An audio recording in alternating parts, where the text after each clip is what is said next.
Phobos was over the meridian line. It was the hour of the ascending sign of royal Leo and his Alderan. And this great Tartar king, this Cambushcan, rose from the board in all his majesty. Before him went a blare of minstrelsy, until he reached the present room surrounded by divers instruments, and these were sounded so sweetly it was heaven to those that listened. Children of Venus guided there and glistened in happy dance, for she was mounted high in Pisces, and looked down with friendly eye. The noble king was seated on his throne, the stranger knight was fetched, and he alone was chosen forth to dance with Canace. Great was the revelling and jollity. It went beyond all dull imagination.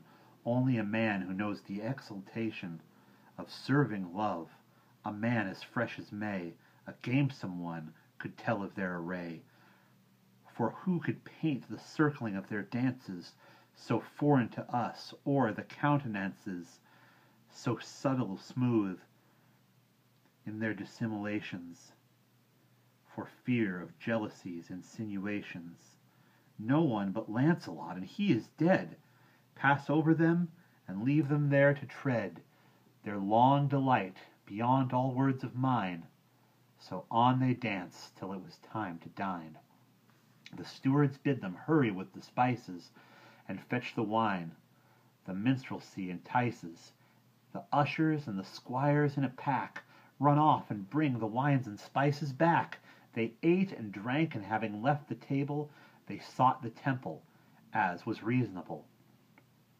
The service done, they feasted all day long. Why should I tell you what they served the throng?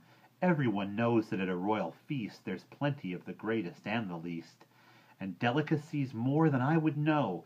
His supper done, the king proposed to go and see this horse of brass, with all his rout of lords and ladies standing round about. Such the amazement at this brazen horse, not since the siege of Troy had run its course, at which another horse amazed her men, had there been such astonishment as then. The king at last put question to the knight, as to this courser's properties and might, begging him to explain the beast's control. This horse began to dance and caracole under its master's hand that held the rein. He answered, "Sir, there is nothing to explain but this.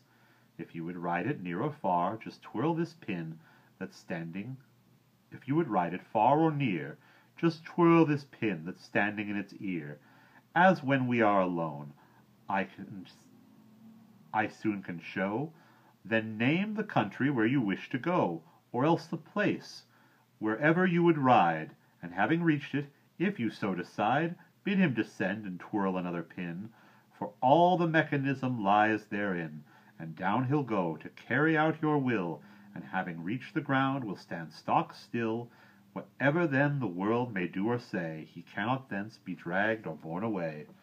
To make him move or seek some other place, twirl the pin, and he'll vanish into space, yes, disappear completely out of sight, yet will return to you by day or night, if you should please to summon him again, after a manner that I shall explain to you alone, and that without delay.